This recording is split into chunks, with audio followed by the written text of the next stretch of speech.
இடம்பொருள் நேயர்களுக்கு வணக்கம். ஸோ இன்னைக்கு பார்த்தீங்க அப்படின்னா இப்போ பாண்டியன் ஷோ சீரியலில் நம்ம ஏற்கனவே சொன்னோம்ல, கதிர் ராஜிக்கான இம்பார்ட்டன்ஸ் கொஞ்சம் கொஞ்சமாக இனிமேல் இன்க்ரீஸ் ஆகும். ஏன்னா அவங்களுடைய நெருக்கத்தை காமிச்சு இந்த ஜோடியை கம்ப்ளீட்டாக இந்த குடும்ப அமைப்பில் ஒரு காதல் ஜோடியா இல்லை ஒருத்தர் புரிஞ்சுக்கிற ஒரு அண்டர்ஸ்டாண்டிங் கப்பலாக மாற்றினதுக்கு பிறகு தான் கரெக்டாக தங்கமயில வீட்டுக்குள்ளார கொண்டு தங்கமயிலும் சரவணனும் எப்படி நடந்துக்கிறாங்க.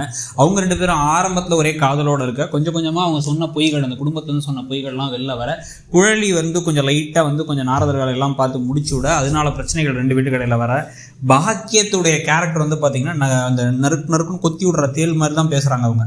அதாவது தங்கமயிலோட அம்மா அவங்க ஏதாச்சும் வார்த்தைகளை விட அதில் அந்த வீடே காயப்பட, அவங்க அம்மா செஞ்ச அவங்க அப்பா செஞ்ச தவறுகளுக்கு அவங்கள சொன்ன பொய்களுக்கு கடைசியில் தங்கமயில் பலியாகி அவங்க கடைசியில் இந்த வீட்டில் எல்லாரும் அவங்க எதுக்காக அவங்களை கல்யாணம் பண்ணிட்டு மாதிரி இருக்கு. அப்புறம் கொஞ்சம் கொஞ்சமாக சரவணனுக்கும் அவங்களுக்குள்ள ஒரு நெருக்கம் வருது அப்படின்னா கதை மூவ் ஆக போகுது.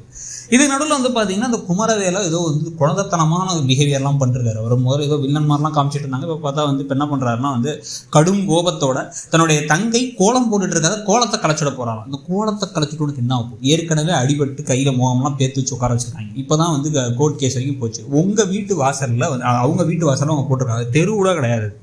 ஆனால் என்ன பண்ணுறாரு அப்படின்னா பைக் எடுத்து கொண்டு போய் அதை மேலேருந்து சுற்றி அவங்க போட்ட கோலத்தை கலைச்சி விட, உடனே மேலேருந்து அதை பார்த்துட்டு இருந்த கதிர் கீழே ஓஸ் பைப்பில் தண்ணியை பிடிச்சி பொய்ன்னு முகத்தை அடிச்சு விட்டுறாரு. அடிச்சு விட்டு திருப்பி ரெண்டு பேர் சட்டக்காலரை பிடிச்சிட்டு இருக்க, யாராவது திருப்பி முதல்ல இருந்தாடா போடா டே அப்படின்னு சொல்லிட்டு பிரிச்சு விட்டாங்க. பிரிச்சு விட்டதுக்கப்புறமா தான் கல்யாணம் முடிகிற வரைக்குமாச்சும் கொஞ்சம் பேசாமல் இருங்க, அண்ணன் கல்யாணம் முடியட்டும், சரவண மாமா கல்யாணம் முடியட்டும் அப்படின்னு ராஜி கதிரோட கையை பிடிச்சி விடுங்க, இதெல்லாம் விட்டுருங்க அப்படின்னா, நான் என்ன விடுறது, நீ தான் முதல்ல விடணும், கையை பாரு அப்படிங்கிறாரு அவர். அப்போ தான் கை பிடிச்சிருக்கானா அப்படின்னு சொல்லிட்டு என்ன கட்டின்னு இருக்கோம் அப்படின்னு சொல்லிட்டு இந்த மைக்கேல் மதன காமராஜன் ஒரு இது இருக்கும், அந்த மாதிரி டக்குன்னு இவங்க ரெண்டு பேரும் கையை அவங்க விட்டதுக்கப்புறமா எங்கெங்கெல்லாம் கோலம் அலைஞ்சிச்சோ அங்கெல்லாம் இவர் கோலத்தை போடுறது கதிர் ஹெல்ப் பண்ண, அங்கேருந்து வர மீனா கிண்டல்லாம் பண்ணிருக்காங்க. என்ன ஒரே லவ்வாக இருக்கா, பாசம் காதலாக மாறிடுச்சா அப்படின்னு சொல்லிட்டு, கோபம் பாசமாகவும் பாசம் காதலாகவும் அப்போவே சொன்னேன் நடந்துருச்சான்ட்டு. உடனே இதுக்கு மறுப்பு கூட தெரிவிக்காமல் ரெண்டு பேரும் வெக்கப்பட்டுக்கிட்டு இருக்காங்க.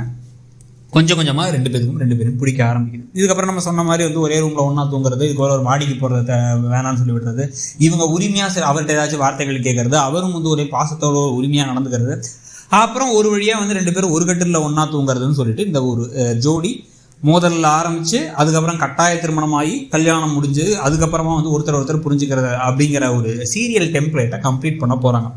இதுக்கு பிறகு என்னென்ன பிரச்சனைகள் வரப்போகுது அப்படிங்கிறதுல இந்த விஷயத்தில் அந்த கண்ணனுங்கிற கேரக்டரை எப்போ திருப்பி கொண்டு போகிறாங்களோ அப்போ தான் பெரிய பூகம்பமே அடுத்து வெடிக்கும். அந்த கண்ணங்கிற கேரக்டர் தான் ஓடி போன கேரக்டர். அவர் கையில் நகை இருக்குது, பணம் இருக்குது, அவர்கிட்ட இருக்க பணத்தை திருப்பி மீட்டு வாங்குறது, இந்த பேர் அந்த அவப்பேர், இவர் தான் பணத்தை செலவழிச்சிட்டாங்க அப்படிங்கிற அந்த ஒரு விஷயத்தை எப்படியாவது திருப்பி பண்ணுறது, ஒரு பதிலடி கொடுக்கறது அப்படிங்கிறது தான் அடுத்து போகுது. ஸோ நீங்கள் என்ன நினைக்கிறீங்க, கதை இப்போ எப்படி போகுதுன்னு நினைக்கிறீங்கிறத சொல்லுங்கள். கதிர் ராஜி ஜோடியை பற்றி உங்களுடைய கருத்து என்ன, தங்கமயில் இந்த வீட்டுக்கு வந்ததுக்கப்புறம் என்னென்ன பிரச்சனைகள் வரும்னு உங்களுக்கு தோணுது அப்படிங்கிறதையும் சொல்லுங்கள். தேங்க்யூ. இடம்பொருள் நேயர்களுக்கு வணக்கம். ஸோ இன்னைக்கு பார்த்தீங்க அப்படின்னா